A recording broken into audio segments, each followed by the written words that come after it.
MA fourth semester के students, आज हम आपको चल रहे हैं पैराथायराइड ग्रंथि के बारे में बताने।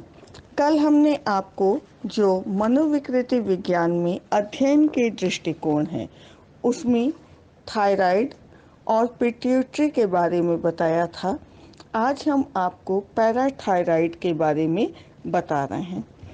जो जहाँ थायराइड होती है उसी के ठीक ऊपर 4 मटर के दाने के समान 4 छोटे छोटे ग्रंथियां के रूप में यह पैराथायराइड ग्रंथि होती है और इससे जो हार्मोन निकलता है वह पैराथार्मोन के नाम से जाना जाता है। यह हार्मोन रक्त और ऊतक द्रव में कैल्शियम और कैल्शियम फास्फोरस के रेशियो को कंट्रोल करता है। ये कारक जो हैं वो स्नायु तंतुओं एवं मांसपेशीय कोशिकाओं के समान सामान्य क्रियाशीलता के लिए आवश्यक होते हैं और इनके द्वारा जो है सामान्य व्यवहार भी प्रभावित होता है। यदि रक्त में जो कैल्शियम का स्तर है वह बढ़ जाए तो मांसपेशियां और तंत्रिका तंत्र की जो उत्तेजनशीलता है और उसमें कमी आती है और अगर यह कैल्शियम स्तर कम हो जाए तो मांसपेशियों और तंत्रिका तंत्र में एक इरिटेबिलिटी और क्षोभ की स्थिति उत्पन्न होती है और ऐसी स्थिति में कन्वर्जन या पेशीय आकुंचन उत्पन्न हो सकते हैं। जो पैराथार्मोन है उससे रक्त में कैल्शियम के स्तर में वृद्धि होती है और परिणाम स्वरूप जो हमारे तंत्रिका तंतु हैं और मांसपेशियां हैं उनकी उत्तेजनशीलता में कमी आती है। रक्त में कैल्शियम की कमी एवं अधिकता से जो पैराथायराइड ग्रंथि है क्रमशः उद्दीप्त भी होती है जिसके और शांत भी होती है। ऐसी स्थिति में जो कैल्शियम की उपलब्ध मात्रा है उसके बारे में सूचना जो अंतर्गमन होती है रक्त में कैल्शियम की सामान्य या आवश्यक मात्रा का नियमन होता रहता है, रेगुलेशन होता रहता है। पैराथायराइड ग्रंथि को कैल्शियम तथा फास्फोरस की जो पर्याप्त स्तर है उसको बनाए रखने के लिए विटामिन डी की आवश्यकता होती है। जो विटामिन डी है इसके कारण पाचन तंत्र के द्वारा विटामिन डी के अवशोषण में वृद्धि होती है और ये जो है जब हम दैनिक क्रियाएं नित्य क्रियाएं मल मूत्र के द्वारा ये फास्फोरस के क्षय या उत्सर्जन में कमी होती है। जो पैराथार्मोन विटामिन डी की अनुपस्थिति में अप्रभावी होता है। विटामिन डी की कमी से जो बच्चे हैं उनमें रिकेट्स सूखा रोग नामक रोग होता है और इसमें कैल्शियम तथा फास्फोरस की कमी के कारण जो हड्डियां हैं उनका क्षय होता है। इस प्रकार विटामिन डी को भी एक हार्मोन माना जाता है और इसके कारण जो है धूप की उपस्थिति में त्वचा में इसका निर्माण होता है और इसका प्रभाव शरीर के अन्य भागों पर भी पड़ता है। पैराथार्मोन और विटामिन डी संयुक्त रूप से कैल्शियम की हानि को रोकते हैं, परंतु इसके द्वारा जो बात यूरिनल डिस्चार्ज होता है फास्फोरस की अधिक मात्रा में उत्सर्जन में वृद्धि होती है और जो ब्लड में कैल्शियम और फास्फोरस की मात्रा एक सही अनुपात में बनी रहे ये इससे संभव होता है। मनुष्यों में जो है वो पैराथायराइड की अल्प सक्रियता की घटनाएं कम होती हैं। कभी कभी ये देखा गया है कि जैसे सर्जरी आदि के दौरान यह जो है पैराथायराइड ग्रंथि जो है वह निकाल दी जाती है। ऐसी अवस्था में पैराथार्मोन या विटामिन डी से सफल चिकित्सा भी की जा सकती है। दूसरी तरफ जो पशुओं में जो है पैराथायराइड ग्रंथि की उपस्थिति में यह देखा गया है कि तंत्रिका तंत्र तथा मांसपेशियां जो हैं अत्यधिक क्रियाशील हो जाती हैं और इस अवस्था में आंतों में जो है वह कैल्शियम का जो अवशोषण है वह रुक जाता है और इसके कारण परिणाम स्वरूप कैल्शियम की कमी भी हो जाती है। पैराथायराइड की जो अति क्रियाशीलता की घटनाएं हैं वह मनुष्यों में वह भी बहुत कम देखने को मिलती हैं। साधारणतया यह देखा गया है कि इसके कारण जो है जो पैराथायराइड ग्रंथियां जो हैं वो रिकेट्स उसमें काफ़ी जो है आकार में बड़ी हो जाती हैं। ऐसी स्थिति में पैराथायरमोन के जब कभी अधिक स्त्राव होता है तो रक्त में कैल्शियम की मात्रा में वृद्धि, जब भी पैराथायरमोन का अधिक स्त्राव होगा रक्त में कैल्शियम की मात्रा में वृद्धि तथा फास्फोरस की मात्रा में कमी हो सकती है। और जब ब्लड में कैल्शियम की मात्रा इतनी अधिक हो जाती है कि किडनी से कैल्शियम का अवशोषण रुक जाता है, हड्डियों से भी कैल्शियम एवं फास्फोरस निकलने लगते हैं। इसके कारण क्या होता है कि जो हड्डियां हैं वह जो हैं विकृत होने लगती हैं, मांसपेशियों के तनाव में कमी आने लगती है और CNS की उत्तेजनशीलता घट जाती है और व्यक्ति जो है वह सुस्त हो जाता है। पैराथायराइड ग्रंथि की अति सक्रियता से क्या होता है कि इस ग्रंथि के कुछ भाग शल्य क्रिया के द्वारा यदि निकाल दिया जाए, अगर अति सक्रियता है तो व्यक्ति में फिर से सामान्य पुनः स्थिति जो है वह स्थापित हो जाती है। इस तरह से ये देखा गया है कि जो पैराथायरमोन और विटामिन डी इनके स्तर में वैयक्तिक भिन्नताओं के कारण व्यक्तियों में तंत्रिका तंत्र की प्रक्रियाएं भी भिन्न रूप में प्रभावित होती हैं और व्यक्तियों के तंत्रिका तंत्र की जो प्रक्रियाओं में अंतर है अंततः उनका व्यवहारों तथा उनकी वृद्धि को भी प्रभावित करती हैं। अब हम आपको एड्रिनल ग्रंथि के बारे में बताते हैं। एड्रिनल ग्रंथि का जो नामकरण हुआ है वह किडनी के नाम पर हुआ है। ये ग्रंथियां जो हैं, जो वृक्क हैं, इसके ऊपर इसके से सीधे सीधे संबंधित नहीं होती हैं बल्कि इसके ठीक ऊपर स्थित होती हैं। इन ग्रंथियों के दो भाग होते हैं, एक तो एड्रिनल कॉर्टेक्स और दूसरा एड्रिनल मेडुला। जो एड्रिनल कॉर्टेक्स है इससे जो स्त्राव निकलता है, जो प्रमुख हार्मोन निकलता है स्टीरॉयड्स, इसके कारण इन हार्मोन को जो है कॉर्टिकॉइड्स कहते हैं और इससे जो है वह शरीर में सोडियम तथा पोटेशियम के संतुलन का नियंत्रण करता है। यानी ये जो एड्रिनल कॉर्टेक्स का जो है स्त्राव, इससे सोडियम और पोटेशियम का नियंत्रण होता है और इसके द्वारा जो ग्लूकोज के चयापचय में नियंत्रण भी होता है। इसके द्वारा जो है गुर्दों के द्वारा सोडियम के अवशोषण तथा पोटेशियम के क्षय में वृद्धि होती है।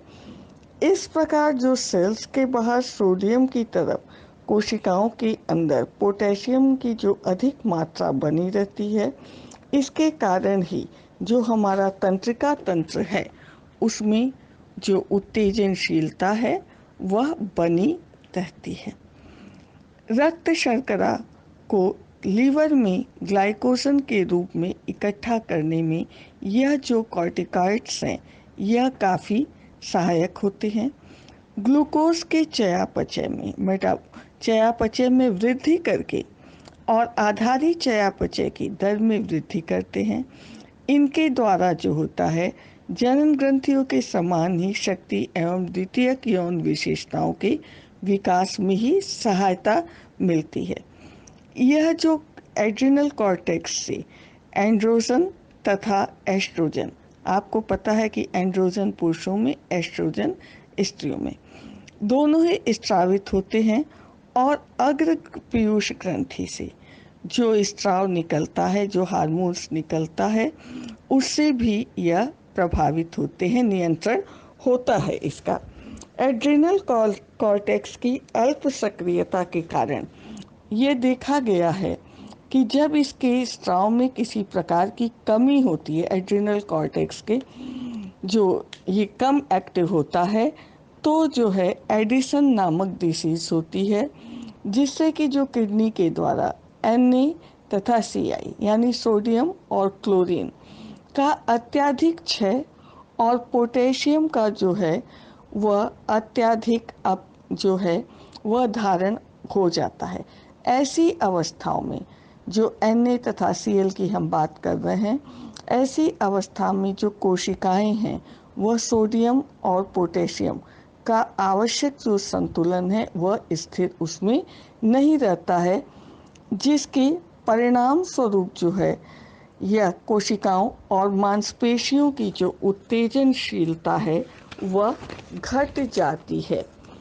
एडिसन जो रोग है, इसकी अवस्था में जो रक्त में ग्लूकोज की चयापचय की मात्रा में परिवर्तन होता है और उपलब्ध आवश्यकता से अधिक जब शर्करा का ग्लूकोज के रूप में परिवर्तन भी कम हो जाता है, तो इसके परिणाम स्वरूप जो लीवर है, मांसपेशियां हैं, उसमें ग्लाइकोजन की मात्रा कम ही इकट्ठी हो पाती है और जो शरीर है, बॉडी है हमारा, इसमें ग्लूकोज का जो यूज़ है वह घट जाता है। और इसके कारण जो है जो बेसल मेटाबॉलिक रेट है, BMR बेसल मेटाबॉलिक रेट, वह भी कम हो जाती है। इस कारण से जो ऐसे शरीर प्रक्रियात्मक परिवर्तन होते हैं, शक्ति ह्रास होती है, मांसपेशियों में कमी आती है। इसके कारण यह भी होता है कि जो शारीरिक ताप और शारीरिक भार, इन सब में कमी के लक्षण दिखाई देते हैं। और ऐसी अवस्था में चिकित्सा अगर न उपलब्ध हो तो व्यक्ति की मृत्यु भी हो सकती है। इसका जो अतिस्राव हो या अति सक्रियता की अवस्था मनुष्य में कम घटित होती है और इसकी अधिकता के कारण जो मुख्य रूप से यौन प्रभाव दिखाई देते हैं, जैसे बच्चों में समय से पूर्व ही यौनावस्था का आरंभ हो जाना या लैंगिक लक्षणों का स्पष्ट रूप से समय से पूर्व ही विकसित होने लगना। एड्रिनल मेड्यूला जो है, यह अभिवृक्क ग्रंथियों का केंद्रीय भाग स्वायत्त तंत्रिका तंत्र से निकट रूप से संबंधित होता है और इसका निर्माण भी ऐसे ऊतकों से ही होता है। इस ग्रंथि में जो है इमेनेफ्राइन और नॉर इपेनेफ्राइन का स्त्राव होता है। इससे एड्रिनलिन और नॉर एड्रिनलिन भी कहते हैं। जब प्रतिबल की अवस्था में जो हमारा ऑटोनॉमिक नर्वस सिस्टम द्वारा एड्रिनल मेड्यूला उद्दीप्त होती है, तब यह हार्मोन जो है वह स्रावित होता है और इसके कारण आंतरिक अंगों पर प्रभाव भी इसका परिलक्षित होता है। इससे धमनियों में संकुचन उत्पन्न करके रक्तचाप में वृद्धि होती है।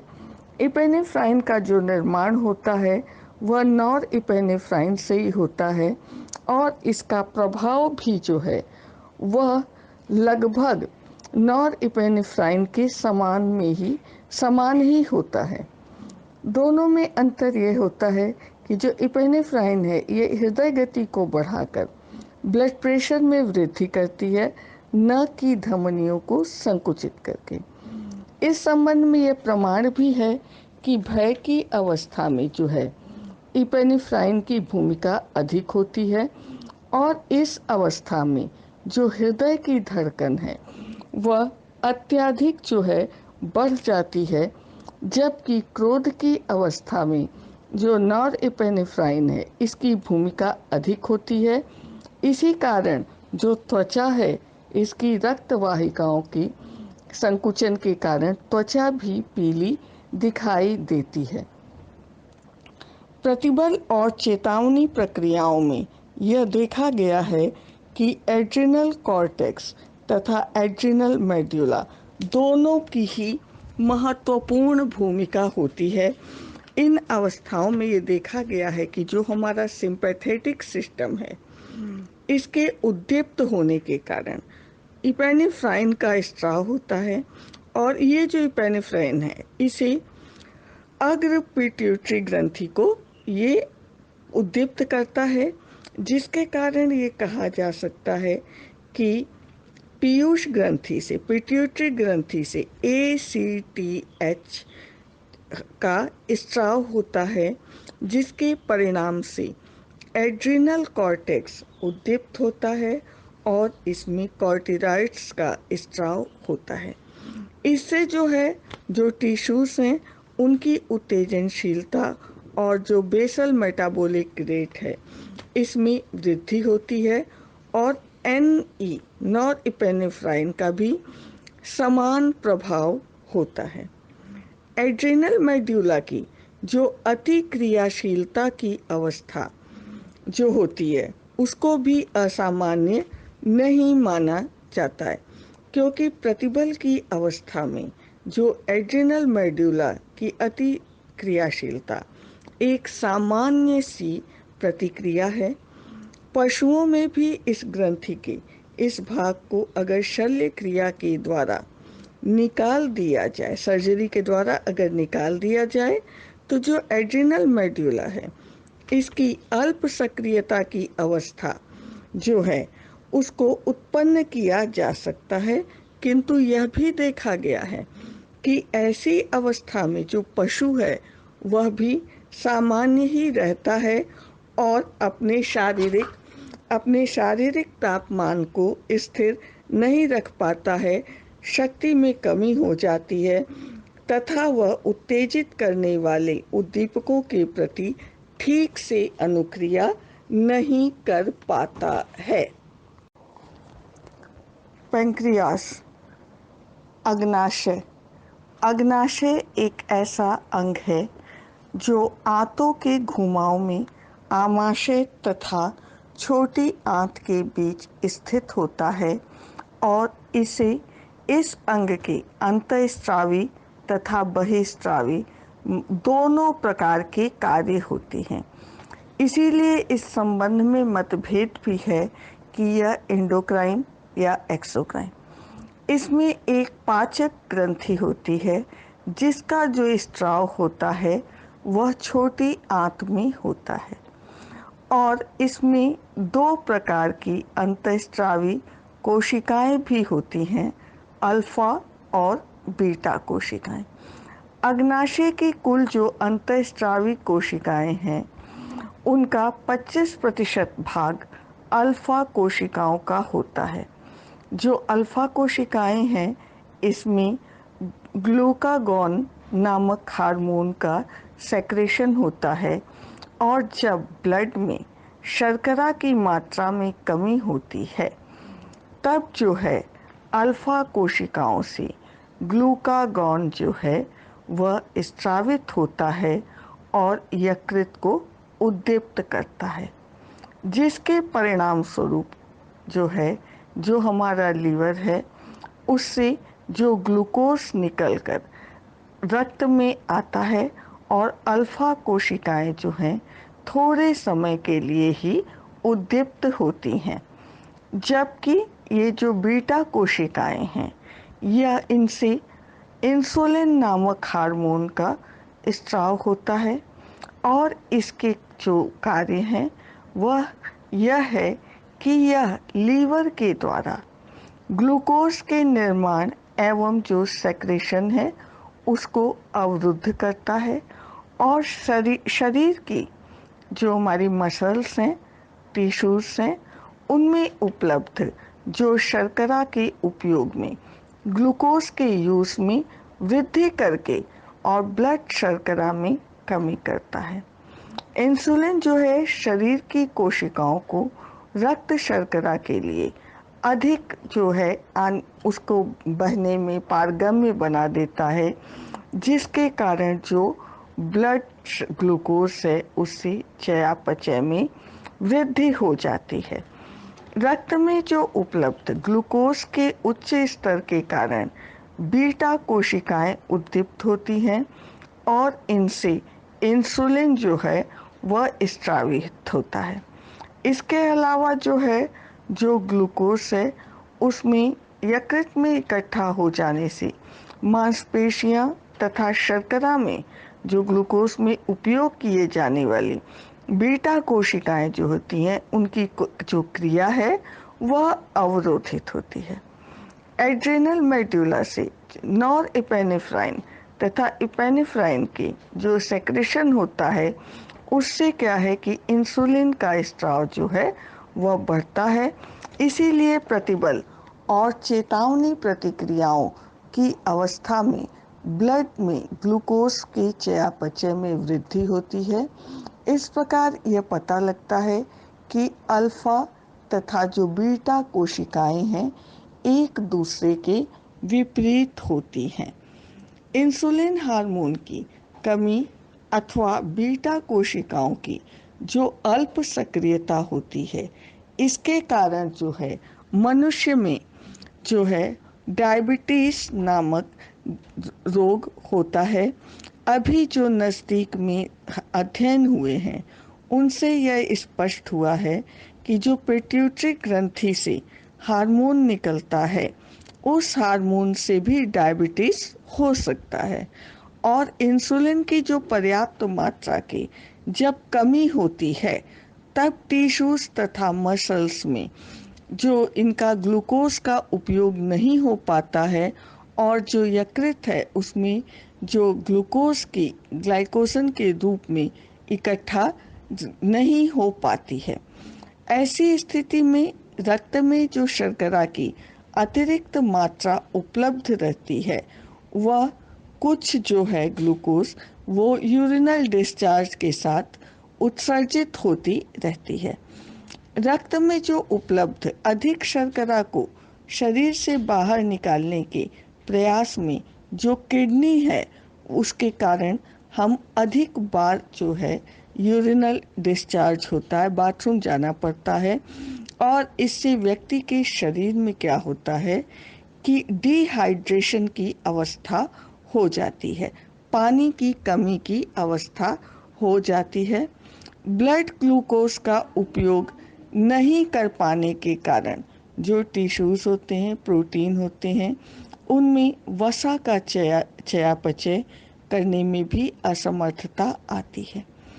इसके परिणाम स्वरूप जो है कि रक्त में विषाक्त या खराब पदार्थ इकट्ठे हो जाते हैं और चिकित्सा अगर ऐसे में सही समय पर न हो तो इसके कारण व्यक्ति डायबिटीज गंभीर अन्य रोगों का भी शिकार हो सकता है और इससे व्यक्ति की मृत्यु भी हो सकती है।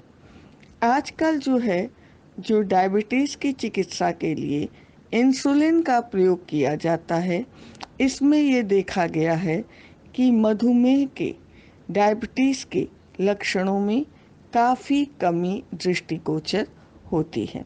डायबिटीज का जो रोगी होता है उसकी आवश्यकता के अनुसार कितना इंसुलिन का निर्धारण करना है, इंसुलिन की क्या मात्रा होनी चाहिए, यह एक चिकित्सक के द्वारा निर्धारित किया जाता है।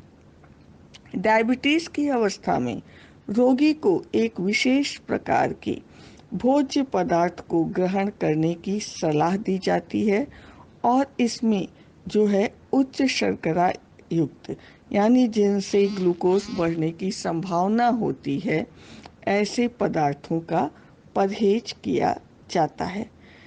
अध्ययन यह भी स्पष्ट करते हैं कि डायबिटीज के उत्पन्न होने में शर्करा की अधिक आपूर्ति तथा इंसुलिन की जो आवश्यक मात्रा होनी चाहिए, इंसुलिन जो होता है वो ब्लड में ग्लूकोज की मात्रा को उदासीन करता है, तो इंसुलिन की आवश्यकता की कमी आवश्यक मात्रा की कमी और ग्लूकोज की अधिक आपूर्ति, इन दोनों से ही डायबिटीज का रोग होता है। डायबिटीज का रोगी जब भोजन ग्रहण करता है तो उसकी जो अल्फा कोशिकाएं होती हैं, इनसे ग्लूकागॉन का सेक्रेशन होता है, जिससे लीवर में ब्लड में जो ग्लूकोज की मात्रा है वह उपलब्ध होती है, और एक और इंसुलिन की कमी रहती है। इसके कारण क्या होता है कि मांसपेशियां और टिश्यूज जो हैं वह ब्लड ग्लूकोज का उपयोग नहीं कर पाते हैं, और इस अवस्था में जो रोगी होता है वह इंजेक्शन के द्वारा जो है इंसुलिन को लेना पड़ता है, और इससे जो है इसके बाद भी अगर यह जो रक्त शर्करा की वृद्धि जो होती है वह कई बार देखा गया है कि कम नहीं हो पाती है। अल्फा कोशिकाओं से जो ग्लूकागॉन का सेक्रेशन है वह कई बार अवरोधित होता है, और जो डायबिटीज़ के रोगी हैं वह इंसुलिन और सोमेस्टेटिन दोनों से चिकित्सा की जाती है, तब जाकर इनमें जो ब्लड शर्करा या ब्लड ग्लूकोज का लेवल है वह अधिक सामान्य होता है। जो इंसुलिन है इसकी अति सक्रियता की घटनाएं भी मनुष्यों में कम घटित होती हैं। इंसुलिन की जो अधिक आपूर्ति अथवा इंसुलिन की अधिक मात्रा में जो इंजेक्शन के कारण जो अल्प शर्करा रक्तता की अवस्था उत्पन्न होती है, ऐसी अवस्था में ब्लड में इकट्ठे पूरी शर्करा का उपयोग हो जाता है, जिसके फलस्वरूप जो होता है कि इंसुलिन शॉक कन्वर्सन हो सकता है, और अगर सही समय पर रोगी की चिकित्सा नहीं की जाए तो ऐसी स्थिति में उसकी मृत्यु भी हो जाती है।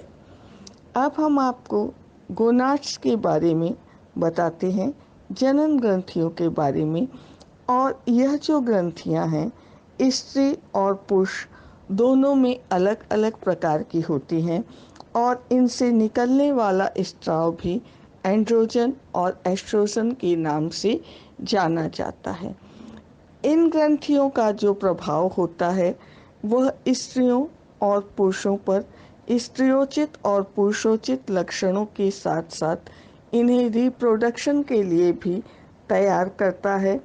इसके द्वारा शारीरिक विकास भी निर्धारित होता है, और ये जो ग्रंथियां हैं यह विशेष हार्मोन्स के द्वारा शरीर की एक साम्यावस्था या समान अवस्था और विशेष जो आपातकालीन अवस्थाएं हैं, विशेष अवस्थाएं हैं, जैसे कि गर्भ बच्चे को जन्म देने के बाद दुग्ध ग्रंथियों से जो दुग्ध निकलता है, इन सब क्रियाओं के लिए इस प्रकार की ग्रंथियां जो हैं यह जिम्मेदार होती हैं। साथ ही साथ स्त्रियोचित और पुरुषोचित लक्षणों को विकसित करने में इनका विशेष योगदान होता है।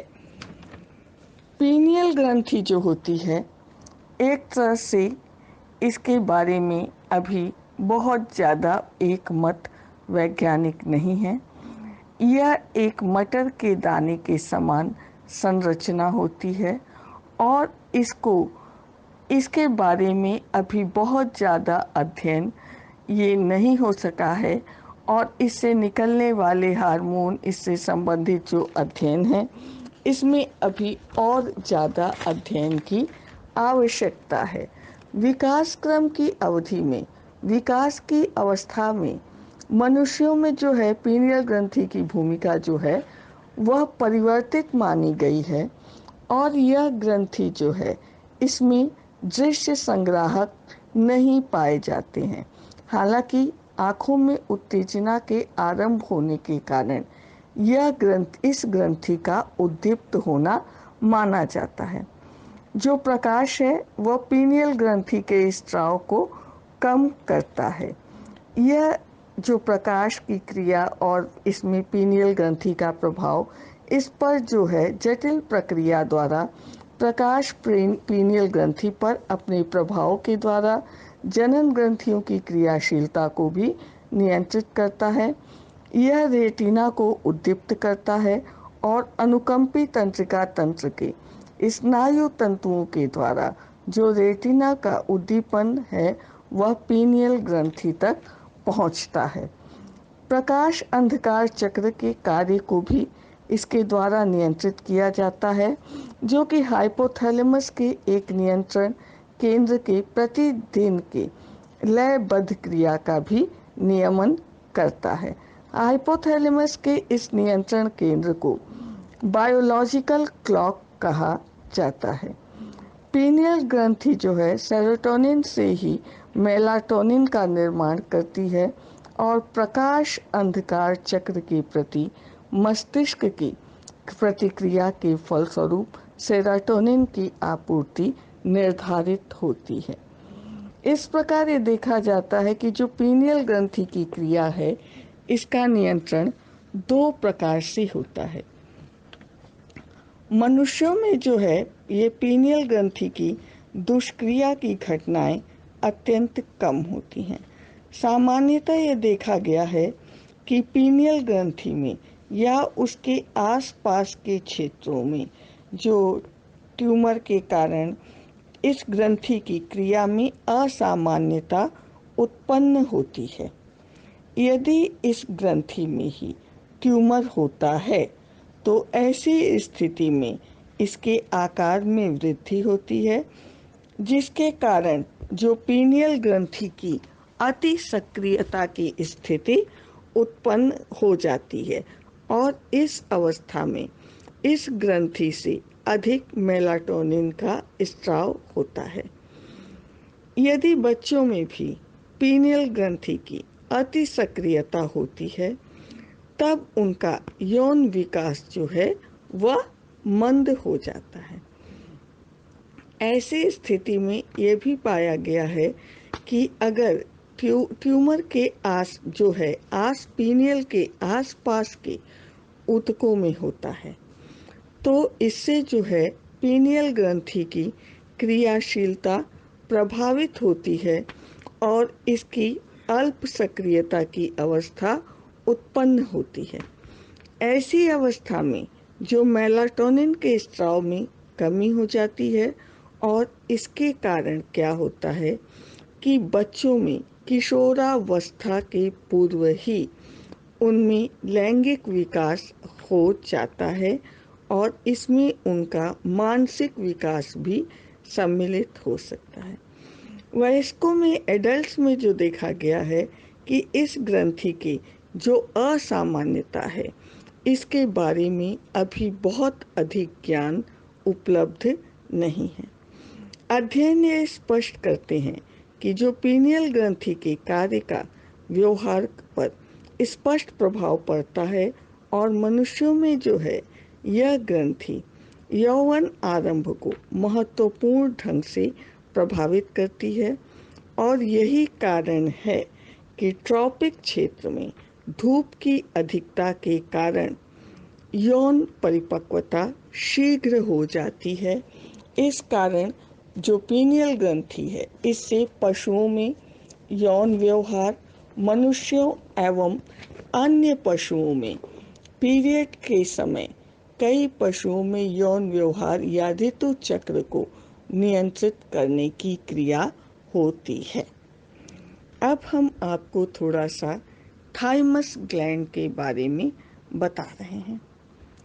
जो थाइमस ग्लैंड है यह इस ग्रंथि का विकास जो है दो खंड वाली एक बड़ी ग्रंथि के रूप में होता है और इसमें जो है यह जो होती है ये स्ट्रेनम तथा हृदय के बीच स्थित होती है और ये पाया गया है कि जन्म के पश्चात मनुष्यों में जैसे जैसे इस ग्रंथि के आकार में चरणबद्ध स्टेप वाइज रूप में 8-10 वर्ष की आयु तक वृद्धि होती है और धीरे धीरे एक समय के पश्चात इस ग्रंथि में क्या होता है कि अपक्षय होता है और वयस्कावस्था आने तक यह ग्रंथि जो है वह निष्क्रिय हो जाती है। यह जो ग्रंथि है वास्तविक रूप में इसको अंतःस्रावी ग्रंथि हम नहीं कह सकते हैं, क्योंकि इस प्रकार की ग्रंथि से किसी भी तरह के हार्मोन का स्त्राव नहीं होता है। जो अध्ययन हुए हैं उनसे यह ज्ञात होता है कि यह ग्रंथि जो है वह जो इस प्रकार की जो ग्रंथि है यह कुछ कोशिकाओं जो लिम्फोसाइट्स हैं इसका एक प्रमुख स्रोत है, जिन्हें श्वेत रक्त कोशिकाएं भी कहा जाता है। ये लिम्फोसाइट्स के बारे में है। ये जो कोशिकाएं होती हैं यह रोगजनक जितने भी रोगजनक जीवाणु और विषाणुओं से लड़ती हैं और शरीर में किसी भी प्रकार की बाह्य प्रोटीन या संक्रमण के प्रति प्रतिक्रिया करती हैं। इस ग्रंथि से जो लिम्फोसाइट्स कोशिकाओं का उत्पादन होता है उनका स्टोरेज और ये लिम्फोसाइट ग्रंथियां और जो स्प्लेम है प्लीहा में होता है। जन्म के कुछ दिन पहले तक तथा जन्म के कुछ दिन बाद तक ये लिम्फोसाइट्स कोशिकाओं का निर्माण अपने चरम पर होता है। इस प्रकार की जो कोशिकाएं होती हैं इनके दो प्रमुख प्रकार के कार्य होते हैं। एक तो ये ऐसी एंटीबॉडीज का निर्माण करती हैं जो कि रोगजनक जीवाणुओं एवं विषाणुओं को निष्क्रिय करती हैं और ये बाह्य प्रोटीन संक्रमण की पहचान भी करती हैं और उनके प्रति प्रतिक्रिया भी करती हैं।